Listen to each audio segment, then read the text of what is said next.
भेद बुद्धिर संतान बोली महापुरुष माने कहती से आहरी भी कहती जे सकल प्रकार दुखर कारण हेउची एही भेद बुद्धि।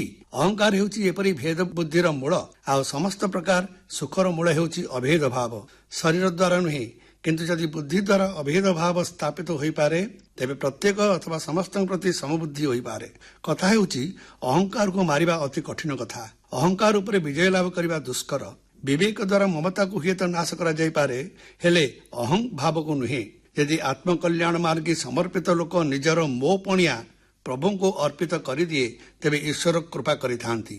केतक बाक्चातुरी देखाई कहती मो ठारे अभिमान नाही बा मोर अभिमान दूर हो जाइछि। आमे जानिबा से माने प्रकृति रे जणे जणे बड़ अभिमानी।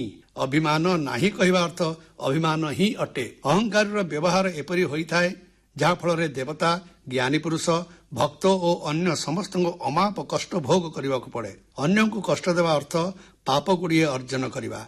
यह बाचिक मानसिक अथवा शारीरिक ही था पछे पाप ही होता है। अहंकारी व्यवहार समस्त को कष्ट दिए। अहंकारी मिथ्याचरण करे, मिथ्या प्रतिश्रुति प्रदान करे, महान दाम्भिक होता है, क्षमता लिप्सु और आत्मगर्वी उद्धत होता है। अहंकार और अभिमान समस्त को कंदाए। ममता शीघ्र मरी जाए हेले अहंकार शीघ्र मरे नाही। अहंकार दैत्यराज हिरण्यकशिपु भली। यह ना राति रे मरे ना दिन रे, यह ना घरे थिबा अवस्था रे मरे ना बाहरे। अहंकार सब स्थान रे जीव को आवरी रखि थाए। शस्त्र कि अस्त्र रे यह मरे नाही। कौन से प्रकार बाह्य वस्तु द्वारा यह को मारी हुए नाही। अहंकार मनुष्य को ईश्वर ठारू दूरेई रखि थाए। अहंकार मरीपारे कौन सी एक मध्य स्थान रे। अहंकार नाश हो गले मनुष्य भगवान अति निकट को चली जाए। निज भितर अहंकार ओतप्रोत हो मिशि रही थाए। मनुष्य को केवल ता अभिमान ही दुख देउथाए। आत्मकल्याण मार्गी जीव अहंकार और अभिमान को मारिबा को प्रथमे यत्नवान हेवा आवश्यक। कृष्ण कथारे कहा जाइछि प्रत्येक दुई जन गोपी मध्य अर्थात दुई जन गोपी मझिरे तांक सहित श्रीकृष्ण थांती।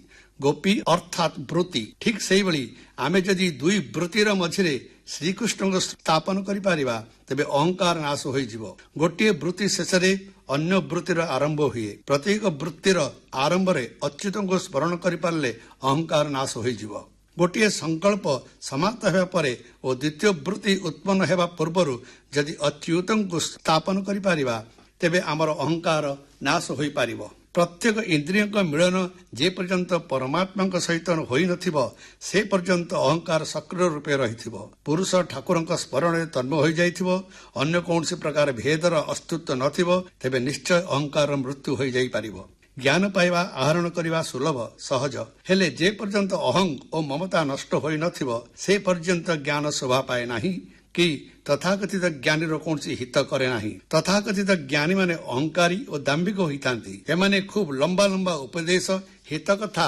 अन्य को शुणांती मात्र निज जीवन रे ताहा प्रतिफलित करते नाही। एमाने असुर पदवाच्य अधुना सर्वत्र असुर विद्यमान।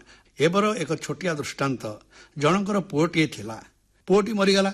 बाप डहल विकल अवस्था कांदिबारे लागिला। बाटेरे जाउथवा जणे साधु या देखिले। से कांदुथवा बापू को कहले जगत मिथ्या। संसार रे जन्म होइथिबा प्रत्येक प्राणी को दिने ना दिने मरिबा को होइथाए। साधु एहीपरि आश्वासना शुणाई चलीगले। से साधु छेड़ीटीए पोषिथिले। किछि दिन पर छेड़ीटी मरीगला। साधु बिचारा बहुत कंदाकटा कले। एही समय साधु जहां को ज्ञान उपदेश देइथिले सेही लोकटी दैवात सेठारे पहुंचीगला।